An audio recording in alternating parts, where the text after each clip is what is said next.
అందరికీ నమస్కారం. అమ్మ మాట అమ్మాయి బాట ఛానల్కి స్వాగతం. కథ చెప్పుకుందామా? అరాజకం. బ్రహ్మదత్తుడు కాశీ రాజ్యాన్ని పరిపాలించే కాలంలో ఉత్తర పాంచాల దేశపు రాజధాని అయిన కాంపిల్య నగరానికి పాంచాలుడు రాజుగా ఉండేవాడు. ఆయన భోగలాలసుడు, అవినీతిపరుడు అయి రాజ్యపాలన విషయంలో కొంచెం కూడా శ్రద్ధ వహించేవాడు కాదు. యథారాజా తథా ప్రజ అన్నట్లు రాజును బట్టి మంత్రులు కూడా అవినీతిగా ప్రవర్తించసాగారు. ప్రజలపై పన్నుల భారం హెచ్చించసాగింది. అరాజకం తల ఎత్తింది. ఈ అరాజక స్థితిలో ప్రజల జీవితం తారుమారయ్యింది. పగలు రాజభటుల పీడ, రాత్రి దొంగల పీడ హెచ్చిపోయింది. అందుచేత నగరవాసులు తమ ఇళ్లకు తాళాలు పెట్టి, వాకిళ్లకు ముళ్ళకంపలు అడ్డం పెట్టి, తమ భార్యాబిడ్డలతో అరణ్యానికి వెళ్ళి అక్కడ తలదాచుకోసాగారు.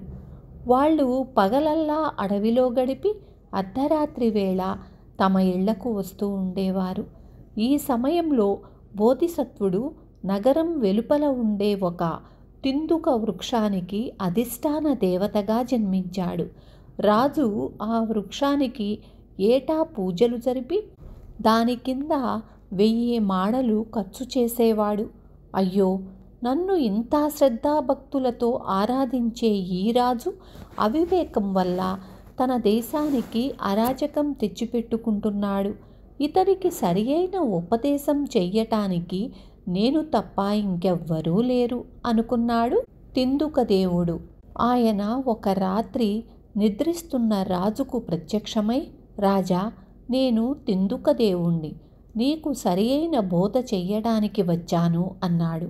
ఏమిటా బోధ అని రాజు భక్తిపూర్వకంగా అడిగాడు. రాజా, నీ రాజ్యం నాశనమైపోతున్నది. అశ్రద్ధగా పరిపాలించే రాజు ఈ లోకంలో తన రాజ్యాన్ని పోగొట్టుకొని పరలోకంలో నరకం అనుభవిస్తాడు అన్నాడు తిందుకదేవుడు. దేవా, నేనిప్పుడేం చెయ్యాలి అని అడిగాడు రాజు.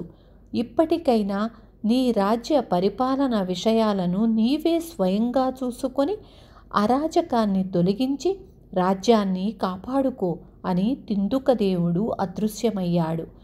రాజుకు జ్ఞానోదయమయ్యింది. ఆయన తన రాజ్యం ఎలా ఉన్నది స్వయంగా చూడటానికి నిశ్చయించుకున్నాడు. మర్నాడు ఉదయమే ఆయన తన మంత్రులను పిలిచి రాజకార్యాలు చూస్తూ ఉండమని నియోగించి తన పురోహితుణ్ణి వెంట పెట్టుకొని తూర్పు ద్వారం గుండా నగరం దాటి మారువేషంతో బయలుదేరాడు. నగరం వెలుపల ఒక ఇంటి ముందు వృద్ధుడొకడు కనిపించాడు. ఆయన ఇల్లు తాళం పెట్టి ఇంటి చుట్టూ ముళ్ళకంపలు పెట్టి భార్యాబిడ్డలతో అడవికి పారిపోయాడు. చీకటి పడగానే ఆయన తన ఇంటికి తిరిగి వచ్చి వాకిలి తీయబోతుండగా కాలిలో ఒక ముల్లు గుచ్చుకుంది.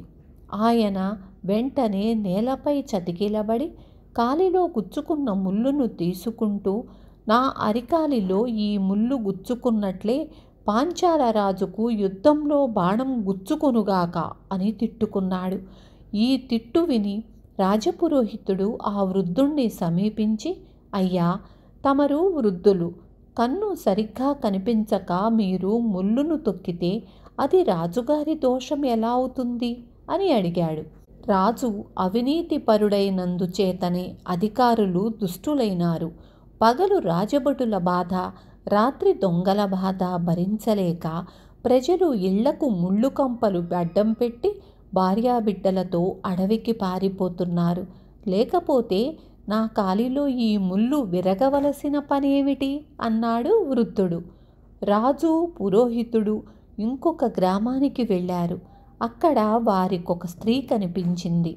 ఆమెకు యుక్త వయసు వచ్చి ఇంకా పెళ్లి కాని కుమార్తెలు 2 ఉన్నారు. వారిని అడవికి తీసుకుపోవటం ఇష్టం లేక ఆమె తన ఇంటనే దాచి ఉంచి ఇంటికి కావలసిన కట్టెలు, ఆకులు తానే స్వయంగా తెస్తూ ఉండేది.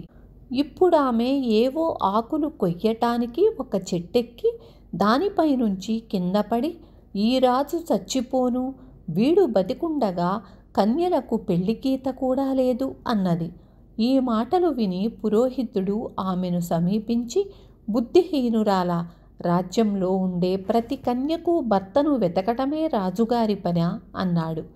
పగలు రాజభటుల భయం, రాత్రి దొంగల భయం, కన్యలకు భర్తలెలా దొరుకుతారు అన్నదా స్త్రీ. రాజు, పురోహితుడు అక్కడి నుంచి బయలుదేరి ఇంకా ముందుకు వెళ్ళారు. ఒక పొలాన్ని దున్నుతూ ఒక రైతు వారి కంటపడ్డాడు. అతను దున్నుతూ ఉండగానే నాగలి కర్రు గుచ్చుకొని ఒక ఎద్దు పడిపోయింది. వెంటనే ఆ రైతు పట్టలేని కోపంతో, ఈ పాంచాల రాజు గుండెల్లో బల్లెం గుచ్చుకొని ఇలాగే పడిపోరాదా, మా కష్టాలు తీరుతాయి అన్నాడు.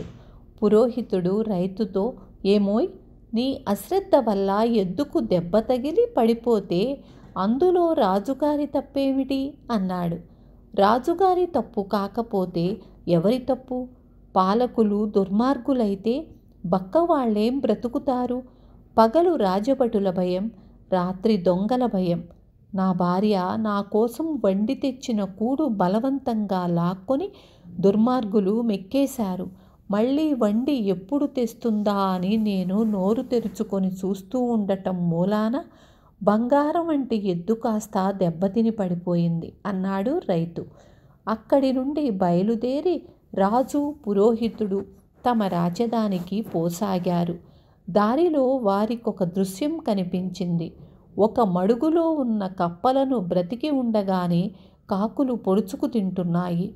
ఆ కప్పలలో ఒకటి క్రోధావేశంతో, ఈ కాకులు మమ్మల్ని ఎలా బ్రతికి ఉండగానే పీక్కు తింటున్నాయో అలాగే పాంచాల రాజును, అతని సంతానాన్ని శత్రువులు పీక్కు తిందురుగాక అన్నది.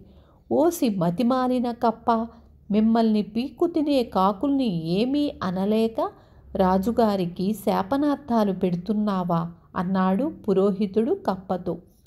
దానికి కప్ప, రాజుగారిని తృప్తి చెయ్యటానికి పురోహితుడు అలాగే అడుగుతాడు. ఆశ్చర్యం లేదు. కానీ దేశంలో కాకబలులు కూడా కరువైపోబట్టే కదా కాకులకు బ్రతికున్న కప్పల్ని పీక్కు తినే దుస్థితి పట్టింది. అటువంటి రాజు చస్తే ఎంత మేలు అన్నది. అది విని రాజు, నన్ను కప్పలు కూడా శపిస్తున్నాయి, ఇక లాభం లేదు. మనం నగరానికి తిరిగి వెళ్ళి ఈ అరాజకాన్ని తుదముట్టించుదాం అన్నాడు. ఆ ప్రకారమే ఆయన రాజ్యపాలనలో శ్రద్ధ చూపి లోపాలను సవరణ చేసి ప్రజలకు శాంతి సౌఖ్యాలు కలిగేలాగున చాలా కాలం పరిపాలన సాగించాడు. విన్నారు కదా. రేపు మళ్ళీ ఇంకొక మంచి కథతో మీ ముందుకు వస్తాను.